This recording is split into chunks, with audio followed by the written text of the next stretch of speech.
Hello बच्चों। अभी तक आपने देखा 2024 के जनवरी और अप्रैल शिफ्ट के हम लोगों ने क्वाड्रेटिक इक्वेशन के क्वेश्चन डिस्कस किए। ठीक है, आज से हम लोग 2025 जनवरी शिफ्ट के क्वेश्चन डिस्कस करेंगे क्वाड्रेटिक इक्वेशन के। ठीक है, तो अभी आपने देखा किस तरीके से क्वेश्चन जो है रिपीट करते हैं, पैटर्न है ना, रिपीट करता है, कैलकुलेशन रिपीट करता है। तो आप अगर एक तरफ से वीडियो देखते जाएंगे तो निश्चय ही आपको फ़ायदा होगा। ठीक है, तो पहला क्वेश्चन डिस्कस करते हैं। क्या है? e⁻5 और log x बेस ई इसका whole square +3 this is equal to x⁸8। हमें क्या करना है? हमें इसके सोल्यूशन निकालना है और फिर उनका प्रोडक्ट बताना है। तो हम क्या करें, ये जो ऊपर x वाला टर्म है ये नीचे आए किसी तरह से, है ना। तो इसको नीचे लाने का तो एक ही तरीका है कि log ले लो। तो दोनों तरफ log ले लोगे तो log बेस ई वाला लेना, e⁻5 log x base e का whole square +3 this is equal to log x⁸8।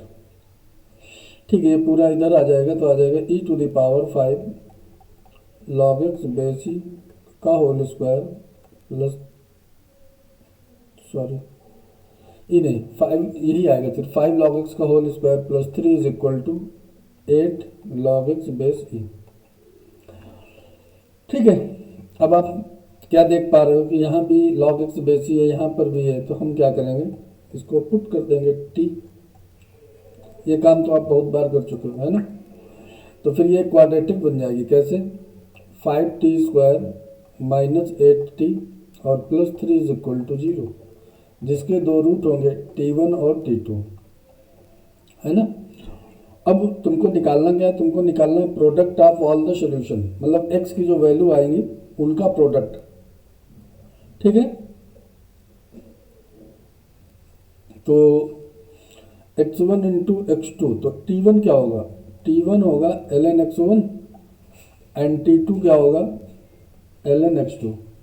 ठीक है, तो x1 इंटू x2 कैसे आ जाए? अगर इन दोनों को ऐड कर दें, मतलब सम ऑफ रूट्स अगर निकालेंगे तो क्या आ जाएगा? -8/5। t1 क्या होगा आपका? ln x1 plus ln x2 this is equal to 8/5। तो यहाँ से आप देख पा रहे हो कि ये हो जाएगा ln x1 x2 is equal to 8/5। So x1 into x2 this is equal to e⁻8/5। तो प्रोडक्ट ऑफ ऑल सोल्यूशन क्या आ गया? e⁻8/5। ठीक है, इस तरीके का क्वेश्चन था। थोड़ा सा यहाँ पे ट्रिक लगा दिया तो रूट नहीं निकालना पड़ा, है ना। नहीं तो थोड़ा सा आप कैलकुलेशन हो सकता है ज़्यादा करो कि पहले t की दो वैल्यू निकाल लो, फिर यहाँ पर पुट करो ln x इक्वल टू यहाँ पर, है ना, फिर वहाँ से x की दो वैल्यू निकालो उनका प्रोडक्ट। तो इस तरीके से थोड़ा कर लोगे तो ये कैलकुलेशन रिड्यूस हो जाएगा आपका। ठीक है, तो आई होप समझ में आ गया होगा। नेक्स्ट क्वेश्चन डिस्कस करते हैं। ये भी कैलकुलेशन आप बहुत बार कर चुके हो। क्वाड्रेटिक है 2x² plus cos theta x -1 this is equal to 0 और इसके दो रूट हैं अल्फा और बीटा, है ना। अल्फा और बीटा अगर इसके दो रूट हैं तो आपको क्या निकालना है? α⁴ प्लस β⁴। तो हमने क्या बोला था कि क्या करो तुम, सबसे पहले अल्फा प्लस बीटा निकाल के रख लो, शायद यूज हो जाए। -cos⁡θ/2 और product of roots alpha beta this is equal to -1/2। अब α⁴ प्लस β⁴ इस तरीके का कैलकुलेशन आप 10th से करते हैं। इसको अल्फा प्लस बीटा और अल्फा इंटू बीटा के टर्म में तोड़ लो तो ये क्या हो जाएगा? α² प्लस β² का होल स्क्वायर -2α² β²। इसको आप α² प्लस β² को क्या लिख लोगे? अल्फा प्लस बीटा का होल स्क्वायर -2α बीटा इस पूरे का होल स्क्वायर -2α बीटा का whole square. Alpha plus beta की वैल्यू है -cos⁡θ/2, तो ये हो जाएगा cos²θ/4। ठीक है, और अल्फा बीटा कितना है? -1/2, तो ये हो जाएगा +1 इस पूरे का होल स्क्वायर माइनस, और 2 इंटू और अल्फा इंटू बीटा मतलब 1/4, तो 1/2 ये आ जाएगा। इस एक्सप्रेशन की मिनिमम और मैक्सिमम वैल्यू आपको निकालना है, ठीक है। तो रेंज निकालना है एक्चुअली में, तो निकाल लेंगे, इसमें कोई बड़ी बात नहीं है। कॉस स्क्वायर थीटा की रेंज क्या होती है, 0 से 1। इसमें अगर बाई 4 कर दोगे तो ये बाई 4 हो जाएगा और ये 0 ही रहेगा, ठीक है। अब अगर इसमें +1 कर दोगे तो इधर भी +1 हो जाएगा, ठीक है। तो ये क्या हो जाएगा, कॉस स्क्वायर थीटा बाई 4 +1, ये हो जाएगा 5/4 और इधर हो जाएगा 1। इसको क्या करना है, स्क्वायरिंग करना है। तो कॉस स्क्वायर थीटा बाई 4 +1, इसका होल स्क्वायर करोगे तो इधर आ जाएगा 25/16 और इधर तो आ जाएगा 1, ठीक है। अब क्या करना है, इसमें -1/2 करना है, तो -1/2 कर दो। इसमें भी -1/2 कर दो, ठीक है। तो ये तो 1/2 हो जाएगा और ये कितना हो जाएगा, 17/16। तो जो स्मॉल m की वैल्यू है वो आ गई 1/2 और कैपिटल M की वैल्यू है 17/16, ये आ गया अपने पास। अपने को निकालना क्या है, 16 और कैपिटल M बोले तो 17/16 प्लस स्मॉल m बोले तो 1/2। सो 16 अंदर जाएगा तो 17 + 8 क्या आ जाएगा, 25। तो second option is correct option, ठीक है। 25 अपना आंसर आ जाएगा। तो सिंपल सा क्वेश्चन था ये। नेक्स्ट क्वेश्चन डिस्कस करते हैं। एक क्वाड्रेटिक इक्वेशन लिखी है, a times b - cx² plus b times c - ax plus c a - b = 0। इसको जरा आप थोड़ा ठीक से देखिए और ज़रा पढ़िए। दिया क्या है, दिया है कि इसके इक्वल रूट्स हैं। तो जैसे ही बोला उसने कि इसके इक्वल रूट्स हैं, तो एक काम तो आप ये कर सकते हो कि इसका जो d होगा वो 0 होगा, ये आप सोच सकते हो। यूज हो या ना हो वो अलग की बात है, बट ऐसा आप सोच तो सकते हो, ठीक है।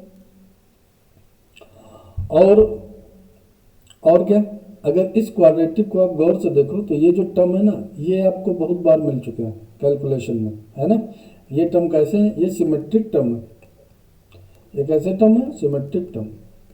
और ये आपने बहुत बार किया होगा कि इनका सम जो होगा वो क्या हो जाएगा, 0। तो सम ऑफ कोफिशिएंट 0 हो गया, या ऐसे बोलो कि x की जगह 1 रखने पे 0 हो जाएगा, तो इसका रूट क्या हो जाएगा, x = 1। अब क्योंकि इसके इक्वल रूट्स हैं तो दूसरा रूट भी 1 हो जाएगा, तो ये तो इसके रूट आ गया 1 और 1, ठीक है। अब आगे क्या करना है हमको a और c की वैल्यू निकालनी है। एक्चुअली में a² + c² की, a + c गिवन है और b गिवन है, तो a b c ये सब पिक्चर में लाना है। तो क्या करें, ऐसा कुछ करो कि a b c पिक्चर में आए, तो क्या करो, सम ऑफ रूट्स लगा दो। तो सम ऑफ रूट्स लगा दोगे तो 2 = -b times c - a upon a times b - c, ये आ जाएगा, ठीक है।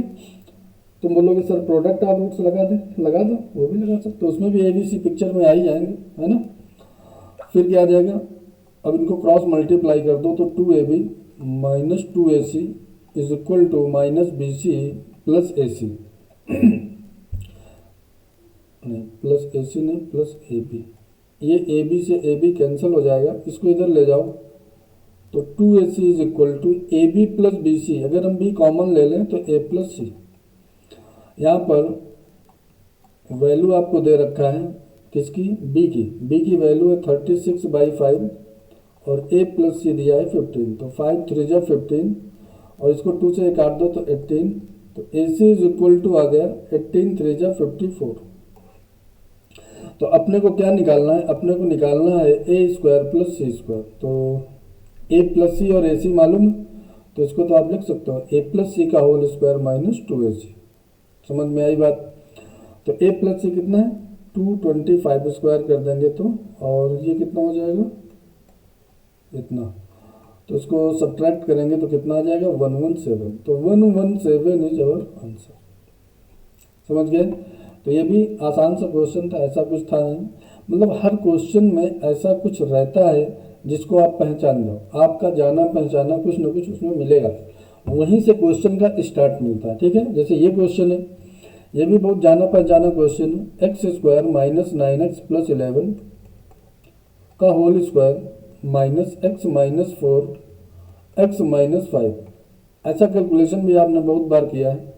इसको देख के ही समझ में आ रहा है कि यहाँ पर क्या है, एक्स स्क्वायर माइनस 9x बन रहा है और यहाँ पर भी एक्स स्क्वायर माइनस 9x। ठीक है, इसीलिए तो ऐसा उसने दिया है। तो हम क्या करेंगे, late x square minus 9x को टी पुट कर देंगे। तो इसको टी पुट कर दोगे तो ये हो जाएगा टी प्लस 11 का होल स्क्वायर माइनस, और ये हो जाएगा t plus 20, this is equal to 3।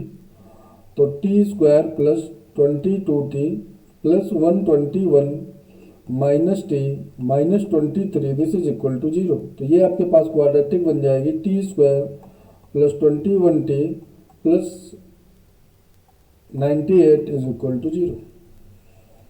यहाँ से आपके पास 14 7 या 98 होता है ना। ठीक है, तो इसके फैक्टर हो जाएंगे t प्लस 7 और t plus 14, this is equal to 0। तो आपके पास t की दो वैल्यू आ गई, एक -7 और एक आ गई -14। t आपने किसको बोला है, एक्स स्क्वायर माइनस 9x को। तो x square minus 9x is equal to -7, तो प्लस 7 इज इक्वल टू 0। ठीक है, तो x equal to 9 plus minus under root b square minus 4ac 28 divided by 2। तो x equal to 9 plus minus subtract करेंगे तो 53 divided by 2। ठीक है, और दूसरी जो क्वाड्रेटिक बनेगी वो क्या बन जाएगी, x square minus 9x plus 14 is equal to 0। तो यहाँ से आप देख पा रहे हो कि x square minus 7x minus 2x plus 14 is equal to 0। ठीक है, तो यहाँ से x की वैल्यू क्या आ जाएगी, 2 और 7। समझ गए बात को।